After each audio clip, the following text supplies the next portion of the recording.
Hola, es un placer tenerte aquí. Antes de comenzar, suscríbete al canal y dale like al vídeo. Me llamo Mariana Santos, tengo 35 años, y durante una década viví convencida de que mi matrimonio con Julián era firme como una roca, construido sobre una base de amor, respeto y complicidad. Cada aniversario lo celebrábamos con promesas de eternidad, y cada obstáculo lo enfrentábamos tomados de la mano, o eso creía yo. Me enorgullecía de nuestra historia, de cómo habíamos empezado con poco y juntos habíamos levantado una vida decente, sin lujos, pero llena de cariño. Nunca sospeché que detrás de su sonrisa existía otra verdad, algo que permanecía oculto bajo años de convivencia. La rutina, las risas, los desayunos en domingo, todo parecía parte de un amor verdadero. Hasta que un día, una frase dicha a espaldas mías rompió todo el espejismo. Vivíamos en una casa que yo había heredado de mis padres, una propiedad antigua pero llena de recuerdos, con jardines cuidados por mí misma y paredes que todavía guardaban el eco de sus voces. Nunca imaginé que esa casa, ese lugar sagrado que me había visto crecer, se convertiría en el centro de una codicia silenciosa. Julián decía amarla tanto como yo, hablaba de hacer arreglos, de ampliarla, de protegerla. Pero ahora comprendo que cada palabra suya escondía una intención fría, cada caricia al muro era cálculo, cada «te quiero» un paso más en su estrategia. Y mientras yo me aferraba al pasado con ternura, él ya planeaba arrebatármelo todo sin remordimiento. La relación con mi suegra, doña Elvira, siempre fue una lucha invisible, una guerra sin gritos pero con veneno en cada gesto. Ella me miraba con desprecio velado, sonriendo solo cuando Julián estaba presente, fingiendo afecto que jamás existió. Me hacía comentarios sutiles sobre mi cuerpo, sobre cómo las mujeres deben saber conservar a un hombre. Yo tragaba cada palabra, cada indirecta, por amor a él, por no crear conflictos. Pensé que con el tiempo me aceptaría, pero no sabía que ya me odiaba desde el primer día, simplemente por ser la dueña de todo lo que ella quería para su hijo. Una tarde, mientras limpiaba la sala y cantaba bajito para distraerme, escuché voces apagadas desde la cocina. Pensé que era la televisión, pero luego reconocí claramente la voz de Julián, hablando por teléfono con tono cortante. Mi cuerpo se tensó instintivamente, porque ese no era el tono que usaba conmigo. Caminé despacio, con el trapo aún en la mano, conteniendo la respiración para no hacer ruido. Algo en mí supo, antes de escuchar las palabras exactas, que ese momento iba a cambiarlo todo. Su voz sonaba irritada, impaciente, como si hablara con alguien que le debía una respuesta urgente, alguien que lo había hecho esperar más de la cuenta. Decía cosas como, no, todavía no, está confiada, sí, lo sé, pero necesito más tiempo. Había un nerviosismo en su forma de hablar que no había escuchado nunca, un control frío, como quien da órdenes. Me quedé paralizada junto al marco de la puerta, sin atreverme a cruzar, temiendo que el suelo bajo mis pies se partiera en dos. Julián no sabía que yo estaba en casa, que había regresado más temprano del trabajo. Me acerqué en silencio, con la respiración contenida y el corazón en la garganta, cuidando cada paso como si pisara vidrio. Me escondí tras la puerta entreabierta, y justo entonces lo escuché decir con un desprecio que me atravesó como un cuchillo: «Ese hipopótamo gordo me da asco, yo solo quiero su dinero». La frase cayó como un disparo en mis oídos, brutal, sin anestesia, sin compasión. Por un segundo creí que había escuchado mal, que era parte de una pesadilla absurda. Pero no. Era mi voz interior la que gritaba, la que se rompía en pedazos mientras él seguía hablando, ajeno a mi presencia. Mi corazón dejó de latir por un segundo, congelado por la certeza que me atravesó con violencia. Hablaba de mí. No había duda, ni confusión. Era mi cuerpo al que insultaba, era mi amor lo que despreciaba, y era la herencia de mis padres lo que codiciaba. Sentí un frío recorrer mi espalda, una náusea que subía desde el estómago, un temblor en las manos imposible de controlar. Todo lo que había creído durante 10 años se derrumbaba con esas palabras. Y aún quedaba más por escuchar. Sentí que mis piernas temblaban, que el aire se me iba, pero me obligué a no moverme, a quedarme quieta, porque necesitaba entenderlo todo, saber hasta dónde llegaba su traición. No podía permitirme una reacción impulsiva. No, ahora. Me quedé oculta en la sombra, deseando que mis oídos fallaran, pero sabiendo que la verdad ya se había abierto paso. Quería escapar, pero algo más fuerte me anclaba al suelo, el instinto de proteger lo que era mío. Julián no me iba a destruir sin antes mostrarme quién era realmente. Mi suegra respondió al otro lado de la línea con voz seca, directa, como si este tipo de conversaciones ya fuera habitual entre ellos. Pues apúrala, Julián, dijo sin titubeos, haz que te firme todo de buena gana y luego ya verás qué haces con ella. Su frase me dejó sin aire.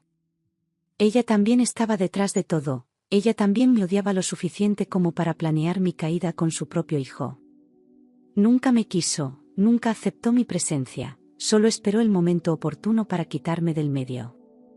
Julián rió con una frialdad que no le conocía, con una voz ajena a la del hombre que decía amarme cada noche. Déjame trabajarla. Ella cree que soy un santo, dijo con cinismo, como si todo fuera un juego, una farsa que él manejaba a la perfección. Esa risa fue peor que los insultos. Fue la confirmación de que cada gesto de ternura, cada beso, cada abrazo, eran parte de una estrategia calculada. Él no me amaba. Nunca lo hizo. Solo me toleró hasta que el dinero estuviera a su alcance. Tragué en seco. Nadie me había humillado así en toda mi vida, ni siquiera en los peores momentos de mi infancia. No era solo el dolor de la traición lo que sentía, era el asco de haber compartido mi alma, mi cama, mi historia con alguien que me despreciaba en secreto. Me llevé la mano al pecho, intentando detener los latidos acelerados, como si pudiera contener el derrumbe emocional. Pero no lloré. No, aún. Algo dentro de mí, herido pero firme, empezó a levantarse lentamente. Porque entendí que el llanto podía esperar, pero la verdad, no. Quise entrar, gritar, enfrentarlo, romperle en la cara cada mentira y devolverle el desprecio palabra por palabra, pero algo más fuerte que mi rabia me detuvo en seco, la certeza brutal de que necesitaba un plan. No bastaba con reaccionar, con hacer escándalo, con llorar. Si quería ganar esta guerra, tenía que hacerlo con inteligencia, con frialdad, con estrategia. Porque no estaba luchando contra un hombre dolido, sino contra un manipulador que me conocía de memoria. Y si algo me enseñaron mis padres, era que nunca se pelea con el corazón desnudo. Volví a mi habitación caminando despacio, conteniendo la furia como si fuera un veneno que debía tragar gota a gota sin morir. Cerré la puerta sin hacer ruido, me senté en la cama y respiré tan profundamente como pude, mientras él seguía abajo, hablando de mí como si fuera un obstáculo que debía quitar del camino. Me sentí sucia, usada, burlada. Pero no permití que el llanto saliera. Lo iba a guardar como un arma. Esa noche, sin que él lo supiera, se activó la mujer que ya no iba a permitir más mentiras. Esa noche él llegó a la habitación como si nada, con una sonrisa suave, con la misma rutina de siempre, como si el día hubiera sido normal. Me preguntó cómo había estado, me besó la frente y se metió a la cama sin sospechar que yo ya no era la misma. Habló de cosas triviales, del trabajo, del clima, incluso de planes para el fin de semana. Yo asentía en silencio, sintiendo cada palabra como una puñalada. Él no sabía que mientras hablaba, yo me despedía. Me abrazó con ternura, con esa cercanía que antes me tranquilizaba y que ahora solo me revolvía el estómago, y susurró al oído: tú eres mi vida. Esa frase, antes hermosa, ahora sonaba hueca, como un eco gastado de una mentira demasiado repetida.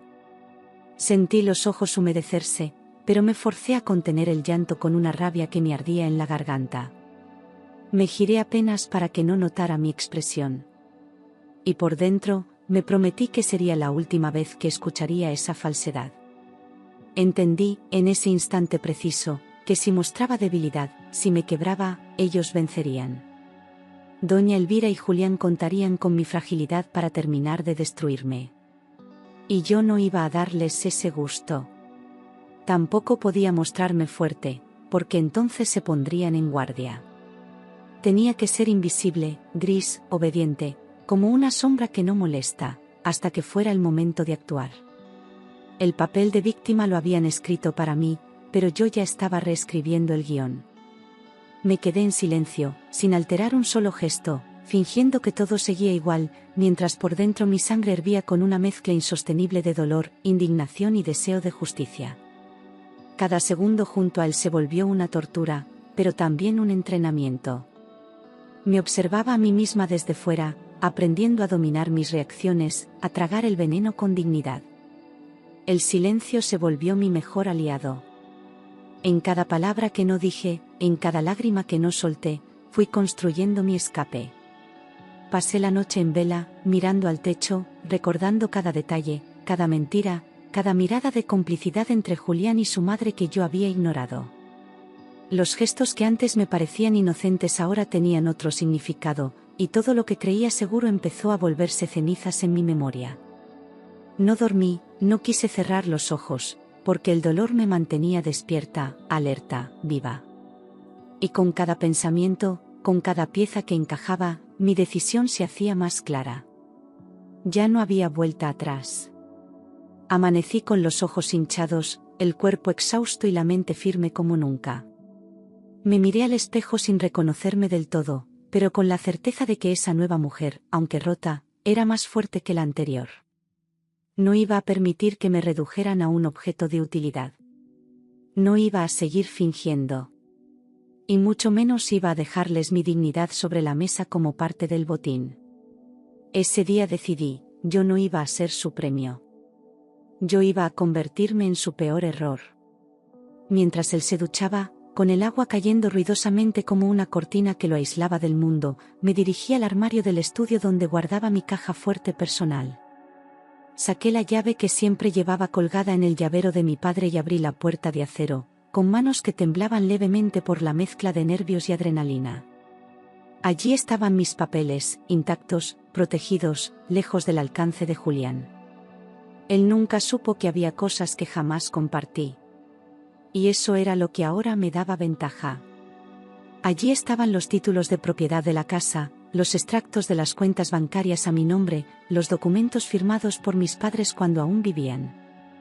Todo estaba legalmente a mi favor, sin espacio para manipulaciones ni reclamos. Era como si, sin saberlo, me hubieran dejado también un escudo. Me senté en la silla, con los papeles sobre las piernas, y por primera vez en horas, respiré. No estaba indefensa. Tenía las herramientas. Y ahora, solo necesitaba el coraje. Respiré hondo, como si el aire de esa habitación pudiera darme fuerza, y entendí que tenía en mis manos mi libertad, no solo legal, sino emocional. No se trataba solo de salvar lo que era mío, sino de recuperar lo que había perdido sin darme cuenta, mi voz, mi dignidad, mi decisión. Ya no me temblaban las piernas, ya no dudaba de lo que había escuchado ni de lo que debía hacer. Por primera vez en mucho tiempo, tuve claro que no iba a pedir permiso para escapar. Iba a hacerlo por mí, aunque él no lo supiera todavía. Cuando él salió del baño, con la toalla en la cintura y el cabello goteando, me abrazó por detrás con esa familiaridad que solía tranquilizarme, pero que ahora solo me crispaba la piel. Yo no reaccioné. Apenas murmuré, voy a salir un momento, con un tono tan neutro que no levantó sospechas. Su cuerpo contra el mío ya no me decía nada, y mi voz ya no temblaba.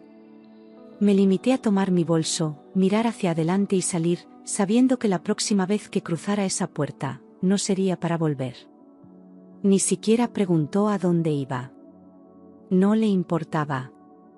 Estaba tan confiado, tan seguro de que me tenía dominada, que ni se molestó en mirar la hora o en cuestionar mi actitud. Su desinterés fue casi un regalo, una última confirmación de que yo no existía para él como persona. Solo como recurso. Salí de esa casa con pasos firmes y el alma contenida, decidida a dar el primer golpe sin que él siquiera supiera que estaba en juego. Fui directamente a la inmobiliaria que mi padre siempre recomendaba, una pequeña oficina de fachada modesta pero con una reputación impecable. Él siempre decía que, si algo pasa, ve con los que conocen tu historia, y yo, aferrándome a esa memoria, crucé esa puerta con el corazón apretado. El agente me recibió con una expresión de sorpresa, pero también de preocupación al ver mi rostro. No tuve que explicar mucho. Con solo verme, supo que algo grave me había traído hasta ahí. Me atendió con gentileza, preguntándome si quería agua, si estaba bien, pero yo solo le pedí una cosa, que pusiera mi casa en venta de inmediato, sin decírselo a nadie. Él parpadeó, dudó unos segundos, y luego asintió, comprendiendo que no era momento para consejos. Me pidió los documentos, los revisó con rapidez, y en pocos minutos empezó el trámite. Sentí un nudo en la garganta mientras firmaba papeles con mi apellido de soltera. Era como firmar una despedida. Él intentó convencerme de esperar, de pensarlo bien, de no actuar impulsivamente, pero mi decisión ya no tenía marcha atrás. No era rabia, era lucidez. No había espacio para dudas cuando la mentira te destruye desde adentro. Le agradecí su preocupación, pero le dejé claro que no estaba huyendo, estaba eligiendo. Y que cada minuto que me quedara en esa casa, era un minuto más que le regalaba a alguien que no lo merecía. Para mi sorpresa, apareció un comprador interesado en cuestión de horas, un inversionista que conocía la zona y ofrecía 5,4 millones en efectivo por la propiedad. Era más de lo que imaginaba, y aunque en otro momento habría dudado, ahora lo vi como una señal. El destino me estaba dando la oportunidad de cerrar el capítulo sin dejar puertas abiertas. El agente me miró como esperando una reacción, pero yo solo asentí, con la determinación intacta. No necesitaba tiempo. Necesitaba salir. Firmé los papeles con las manos temblando, pero con el alma firme como una muralla. Con cada firma, cortaba un lazo, rompía una promesa falsa, me arrancaba de una vida que había sido mía solo en apariencia. No, lloré.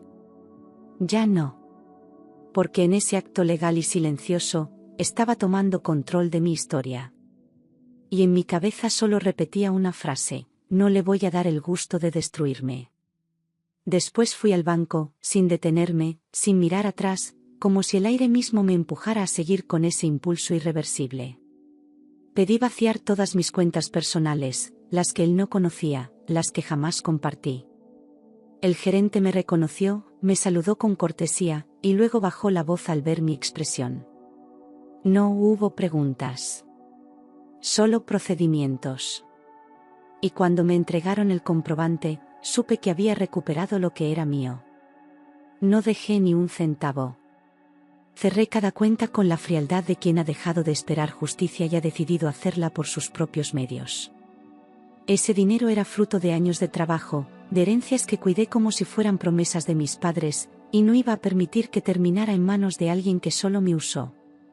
Cuando salí del banco, sentí el peso del pasado soltarse, como si por fin pudiera caminar sin cadenas. Me dije a mí misma que ese era el principio de todo lo que vendría.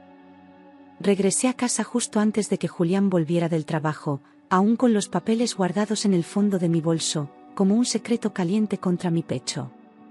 Entré como si nada, saludé con una sonrisa tenue, y me encerré en el baño unos minutos para recomponerme. Sabía que tenía que actuar con la misma naturalidad de siempre. No podía permitir que ni una grieta en mi voz delatara lo que estaba a punto de hacer. Cada gesto tenía que ser perfecto. Él ni sospechaba que ese sería nuestro último día bajo el mismo techo. Me contó su rutina diaria con la misma confianza de siempre, se quejó del tráfico y de un cliente difícil, y yo asentía, como si todavía me importara. Lo observaba hablar, gesticular, servirse agua, como si fuera un extraño que acababa de entrar en mi cocina. Esa noche ya no lo miraba con dolor, sino con distancia. Sabía que al amanecer, ese capítulo estaría cerrado para siempre. Le preparé la cena como cada noche, con la misma receta de siempre, esa que él decía que era su favorita, y me senté frente a él sin tocar el plato. Lo observaba comer, con la boca llena y la mirada distraída, como si nada hubiera pasado, como si todo estuviera en orden. En su rostro ya no veía al hombre que una vez amé, sino a un desconocido que se disfrazó de compañero durante años. Yo no era su esposa. Yo era su blanco, su plan. Y él ya no era mi marido. Era mi enemigo. Esa noche, esperé a que se durmiera profundamente, como hacía siempre, con un brazo lanzado sobre mi costado y los labios semiabiertos en una respiración pesada. Conté los minutos en silencio, miré el reloj varias veces, hasta que supe con certeza que estaba completamente perdido en el sueño. Me deslicé fuera de la cama sin hacer ruido, como una sombra acostumbrada a moverse sin ser vista. Todo estaba calculado. No había margen para errores. Cuando su respiración se volvió más lenta y profunda, abrí mi armario y comencé a guardar mis cosas, eligiendo solo lo esencial, lo verdaderamente mío. No iba a llevar recuerdos ni objetos compartidos, solo lo necesario para empezar de nuevo. Cada prenda que doblaba era una despedida silenciosa de una versión de mí misma que ya no existía. No estaba escapando por miedo, sino saliendo con dignidad. Me movía rápido, pero sin perder el control. No llevé mucho. Una maleta pequeña, un bolso con documentos, algo de ropa, una foto de mis padres y un par de libros que me recordaban quién era antes de él. El resto ya no significaba nada, solo objetos vacíos de una vida que nunca fue tan real como creí. Me asomé por última vez a la habitación, lo vi dormir como si nada hubiera pasado, como si yo aún estuviera atrapada. Pero ya no. Yo ya estaba fuera, incluso antes de cruzar la puerta. Fui hasta el escritorio, saqué una hoja en blanco y tomé el primer bolígrafo que encontré. No necesitaba escribirle un discurso, ni explicaciones que no merecía. Solo escribí una frase que lo resumía todo: gracias por mostrarme quién eres. No firmé. No añadí más. Sabía que bastaría para que entendiera que ya no tenía ningún poder sobre mí. Esa nota no era una despedida, era un acto de justicia. La dejé encima de la almohada, justo donde él solía poner el celular al dormir, sabiendo que lo vería apenas despertara. No sentí temor ni tristeza. Solo una paz extraña, casi desconocida. Apagué la luz de la habitación por última vez, como si cerrara el telón de una obra donde actué por demasiado tiempo. Me giré sin mirar atrás, porque ya nada de lo que quedaba ahí podía tocarme. Lo que importaba, ya iba conmigo. Salí de la casa con pasos lentos, pero seguros, cerrando la puerta con una calma que jamás había sentido antes. No necesitaba correr, no tenía miedo de ser descubierta, porque lo más difícil ya lo había hecho: soltar. Caminé hasta la esquina donde me esperaba el taxi que pedí media hora antes. Subí sin decir palabra, solo le di la dirección al conductor: un hotel discreto en las afueras. Y al dejar atrás esa calle, sentí que también dejaba atrás a la mujer que había sido por años. Tomé un taxi hasta un hotel pequeño en las afueras, un lugar discreto, sin lujos, pero limpio y silencioso, donde nadie me conocía ni hacía preguntas. El recepcionista me entregó la llave con una sonrisa tímida, y al cerrar la puerta de esa habitación, sentí por fin que podía soltar todo lo que me había estado conteniendo. Dejé la maleta a un lado, me senté en la cama y respiré profundo. El silencio me envolvió como un abrazo. Estaba a salvo, por primera vez en años. Allí, finalmente, pude llorar todo lo que había contenido, sin miedo a ser escuchada, sin tener que fingir fortaleza. Lloré con el cuerpo entero, con la garganta cerrada, como quien expulsa algo podrido que llevaba dentro desde hace tiempo. No era solo tristeza, era rabia, vergüenza, desilusión. Cada lágrima llevaba una promesa rota, una palabra falsa, una caricia vacía. Y aunque dolía, también liberaba.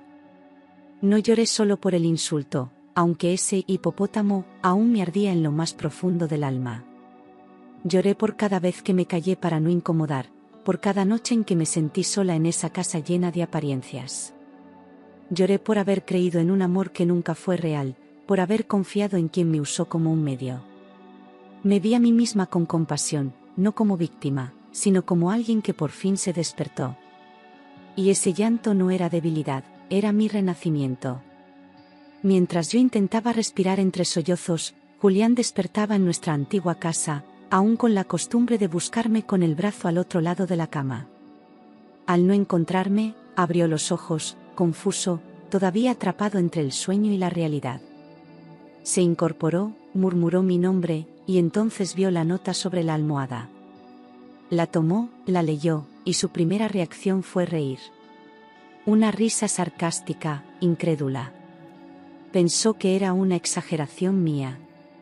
Un berrinche. Pero cuando notó mi ausencia real, cuando fue al baño y no encontró mis cosas, algo en su rostro cambió. Revisó la habitación de arriba abajo, abrió el armario, buscó mi bolso, mis documentos, y no encontró nada. Corrió por la casa llamándome, convencido de que me había ido a algún sitio y que volvería. Pero el silencio era distinto. Era definitivo. Entonces comenzó a entrar en pánico. Corrió hacia la caja fuerte con manos temblorosas, como si aún pudiera salvar algo, como si lo que yo había hecho fuera reversible. Al verla vacía, al comprobar que todo lo que consideraba suyo ya no estaba, lanzó un grito tan fuerte que los vecinos pensaron que algo grave había pasado. Golpeó la pared, pateó una silla, se tomó la cabeza entre las manos como un niño frustrado. Y por primera vez, entendió que me había perdido. Llamó a su madre desesperado, diciéndole que yo había hecho una locura, que me había robado todo, que no entendía nada. Doña Elvira, al otro lado del teléfono, no tardó en explotar. Lo insultó, lo culpó por no haber actuado antes, por dejar que yo tomara ventaja. Su voz se volvió aguda, histérica, como si su mundo también se estuviera cayendo a pedazos. No le importaba mi dolor. Le dolía el fracaso de su plan. Ella, indignada, le gritó que me rastreara, que no me dejara escapar así como así, que yo era una amenaza para su futuro. Julián no respondía. Caminaba de un lado a otro, sudando, con el teléfono temblando en su mano. El tono de su madre era de furia, pero también de miedo. Porque ahora, por primera vez, no tenían el control. Y eso los aterraba más que perder el dinero. Julián llamó a la inmobiliaria pensando que yo era incapaz de algo tan radical, convencido de que aún estaba a tiempo de detener el proceso. Exigió hablar con el agente, lo amenazó con abogados, lo acusó de estafa. Pero cuando le pidieron su nombre y no figuraba en ningún documento, se quedó en silencio. Lo que no sabía era que esa venta ya estaba cerrada. Legal, firme, irreversible. Cuando le dijeron que la casa ya no me pertenecía, que todo se había firmado el día anterior, él quedó pálido. Sintió un mareo repentino, se apoyó en la pared como si el mundo se hubiera inclinado de golpe. No lo podía creer. La mujer que él creía débil, ingenua, manipulable, lo había vencido sin levantar la voz. Por primera vez, entendió que no era yo la que vivía a su sombra. Era él el que nunca me había conocido de verdad. Corrió al banco sin perder tiempo, con la camisa arrugada y la desesperación marcada en el rostro, como si una firma pudiera deshacerse con gritos. Quiso detener los retiros, exigió hablar con un gerente, alegó que había sido engañado. Pero los protocolos eran claros, las cuentas no estaban a su nombre, ni siquiera como autorizado. No había nada que pudiera reclamar. Era un extraño legalmente frente a todo lo que creía suyo. Sus tarjetas fueron rechazadas una por una mientras intentaba pagar un café y luego sacar efectivo en un cajero. La máquina no le devolvía respuestas, solo el pitido seco del rechazo. Se quedó mirando la pantalla como si pudiera cambiarla con su furia, apretando los dientes, sudando. Por primera vez, sintió el vacío que deja no tener el control. Y ese vacío era insoportable para alguien como él.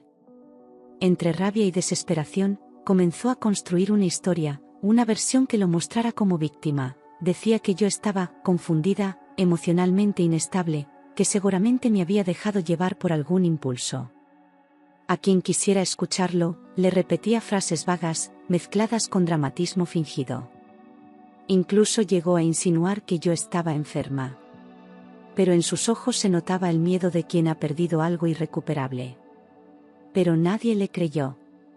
Ni sus amigos más cercanos, ni los vecinos, ni los colegas del trabajo. Todos sabían quién era yo, conocían mi carácter, mi historia, mi integridad. Y aunque algunos fingieron sorpresa, en el fondo no estaban tan impactados. Julián tenía una máscara muy bien puesta, pero las grietas siempre estuvieron allí. Solo que nadie se atrevía a hablar, hasta que explotó. Mientras él se hundía en explicaciones vacías, yo me reunía en silencio con un abogado que había sido amigo de mi padre. Le conté todo con calma, sin dramatismos, pero con detalles precisos. Él me escuchó en silencio, tomando notas, sin interrumpirme. Cuando terminé, respiró hondo, me miró fijamente y dijo: «Vamos a cerrarle todas las puertas». En sus palabras encontré algo que no sentía desde hacía tiempo: respaldo. El abogado, al escuchar mi relato completo, me dijo que había visto muchos casos de manipulación, pero ninguno tan cruel y meticuloso como el mío. Me aseguró que no permitiría que Julián encontrara una sola grieta para atacarme legalmente. Trabajó con rapidez, con rigor, revisando cada documento, cada movimiento que yo había hecho. Me sentí protegida, acompañada. Ya no estaba sola en esa batalla. Preparó todos los documentos con una eficacia que me sorprendió, cuidando cada cláusula, anticipando cada posible intento de sabotaje. Me explicó mis derechos, me mostró las opciones y no dejó espacio para dudas. Con cada firma que estampaba, sentía que recuperaba un trozo de mí misma. Él no solo estaba preparando un divorcio. Estaba blindándome del pasado. Estaba ayudándome a cerrar un ciclo sin dejar heridas abiertas. También me pidió que cambiara mi número de teléfono, mi dirección, y cualquier información que Julián pudiera utilizar para rastrearme. Me ayudó a abrir nuevas cuentas, a registrar mis datos en una base legal protegida. Me explicó que un hombre como él no aceptaría la derrota fácilmente. Y tenía razón. No bastaba con escapar. Había que desaparecer de su mapa emocional y práctico. Solo así estaría verdaderamente libre. Esa noche, por primera vez en años, dormí sin miedo. No hubo sobresaltos, ni pesadillas, ni esa ansiedad que me acompañaba cada vez que escuchaba la llave en la puerta. El silencio de la habitación era distinto al de mi antigua casa. No era tenso ni pesado. Era un silencio limpio, que envolvía. Y me dormí sintiendo que el mundo, finalmente, se había abierto para mí. Al día siguiente, mi abogado le envió a Julián la notificación oficial de divorcio, con todos los términos detallados, sin espacios para negociaciones. Fue un golpe directo, preciso, sin advertencias ni suavidad. Ya no había lugar para súplicas ni segundas oportunidades. Era una ruptura legal, emocional y definitiva. Y esta vez, no iba a volver atrás. Julián intentó llamarme por todos los medios, usó su número, luego el de amigos, incluso números desconocidos, dejando mensajes que oscilaban entre la súplica y la rabia. Pero yo no contesté ninguno. Escuchaba los tonos sonar y luego el silencio, como si el eco de su impotencia me confirmara que había hecho lo correcto. Yo ya no era esa mujer que esperaba una explicación. Era otra. Y esa otra ya no escuchaba. Cuando él se dio cuenta de que no podía contactarme, que sus llamadas caían en vacío y sus mensajes no eran leídos, empezó a perder los nervios. Rompió cosas en su departamento, gritó, culpó al mundo entero por su desgracia. La sensación de poder que tanto había cultivado se le escapaba como arena entre los dedos. Y por primera vez, no tenía a quién manipular. Solo quedaba él, y su derrota. Buscó amigos, conocidos, familiares, incluso vecinos, intentando averiguar dónde estaba yo, qué había hecho, con quién me había ido. Inventó versiones, distorsionó hechos, se hizo la víctima. Pero todos se mantenían al margen, como si mi silencio los hubiera contagiado.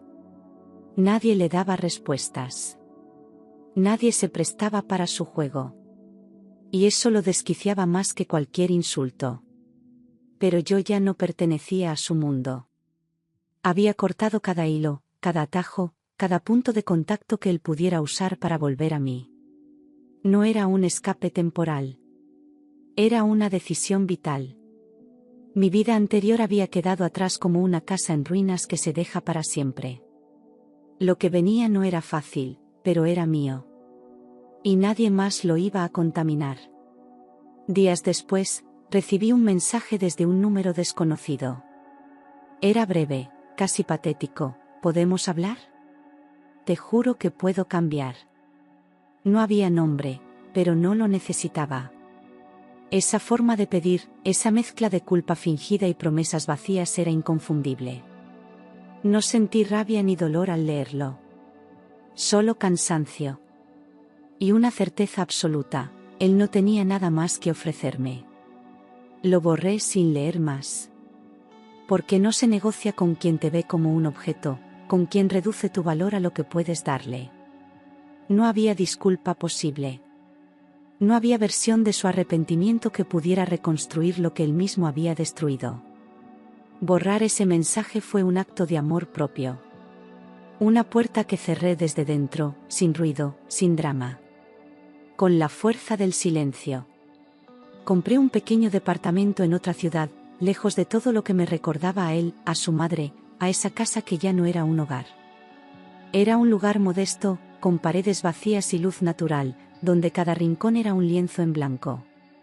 No necesitaba mucho. Solo paz, y espacio para volver a encontrarme. Cada caja que desembalaba era un paso más lejos de la mujer que un día fui por él. Y mientras miraba por la ventana mi nuevo comienzo, entendí algo con una claridad que me estremeció. A veces, perderlo todo es la única forma de recuperarte a ti misma. No fue venganza lo que me movió. Fue dignidad. Lo que comenzó con una traición terminó siendo una liberación. Y esa mujer rota, esa que lloró sola en un hotel, ahora sabía quién era. Y ya no iba a olvidarlo nunca más. Meses después, mi reflejo ya no me asustaba. Había recuperado la calma en los gestos, la firmeza en la mirada y una serenidad que solo se gana después de haber cruzado el infierno con los pies descalzos. Aprendí a reír sin miedo, a dormir sin sobresaltos, a caminar por la calle sin sentir que alguien podía quitarme lo que era mío. Lo había perdido todo, sí, pero lo que recuperé tenía un valor que ningún banco podía guardar. Me recuperé a mí misma. Volví a trabajar en lo que amaba, retomé proyectos olvidados, hice nuevas amistades sin sentir la necesidad de justificar quién era o de dónde venía. Nadie me preguntaba por él, y eso me aliviaba. Me convertí en una mujer que hablaba de su pasado con voz firme, sin temblar. A veces, al contar mi historia, notaba cómo otras mujeres se callaban y me miraban distinto. Como si supieran exactamente de qué hablaba, aunque nunca lo dijeran. Un día, mientras organizaba cajas en el nuevo departamento, encontré una foto antigua de Julián. No la rompí. Tampoco la guardé. La miré por unos segundos, en silencio, y luego la dejé sobre la mesa. Era solo eso, papel. Ya no tenía peso, ya no provocaba rabia ni tristeza. Era el recuerdo de una mentira que me hizo abrir los ojos. Y eso, de algún modo, también merecía ser reconocido, para luego ser soltado. Doña Elvira intentó contactarme una vez.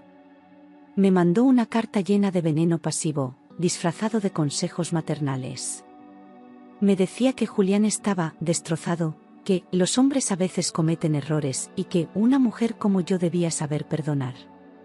No respondí. No rompí la carta, pero la dejé en un cajón que ya no abro. Porque no se responde al veneno con palabras. Se responde con silencio y distancia. Una mañana cualquiera, me crucé con una mujer que había sido vecina nuestra. Me abrazó con fuerza, sin decir nada al principio, y después me susurró: gracias por irte. Gracias por mostrar que se puede. Me emocioné, pero no lloré. Esa frase me acompañó todo el día, como un eco suave. No solo me había liberado yo. De algún modo, también había abierto una puerta para otras que aún no se atrevían. Julián siguió buscándome durante un tiempo, según supe por terceros. Cambiaba de estrategia, a veces rogaba, otras amenazaba, otras se hacía el enfermo. Nunca volvió a encontrarme. Porque quien desaparece con dignidad no deja rastros. Y porque yo ya no vivía en el mismo mapa, ni en el mismo cuerpo, ni en la misma historia. El capítulo donde él existía, había sido arrancado de raíz. Mi abogado cerró el proceso sin complicaciones. Me llamó solo para felicitarme por haber tenido el valor que muchas no tienen. Me dijo que ojalá más mujeres supieran reconocer el momento exacto en que dejar de amar, también es salvarse. Colgué la llamada con una sonrisa pequeña, de esas que no se ven, pero que se sienten como una caricia al alma. No necesitaba más validación. Yo sabía quién era. Y eso bastaba. En mi nueva vida, aprendí a celebrar las pequeñas cosas, el café caliente por la mañana, un libro bien escrito, el silencio que no pesa. Cada día era una victoria sobre el miedo, sobre la costumbre, sobre la idea de que amar es aguantar. Amar, ahora lo sabía, empieza por una misma. Y si eso lo aprendí en medio del dolor, entonces el dolor no fue en vano. No volví a enamorarme aún. No porque tuviera miedo, sino porque ya no tengo prisa. El amor no es un premio ni una necesidad. Es una elección. Y la próxima vez que elija, no será desde la carencia. Será desde la plenitud. Porque ahora sé que la soledad no mata. Lo que mata, es vivir al lado de alguien que te apaga. Y así terminó mi historia con Julián. No como una tragedia, sino como una resurrección. No con un adiós lleno de llanto, sino con un hasta nunca, envuelto en libertad. Él creyó que me rompía. Pero lo que hizo fue empujarme al borde, y yo, en lugar de caer, aprendí a volar.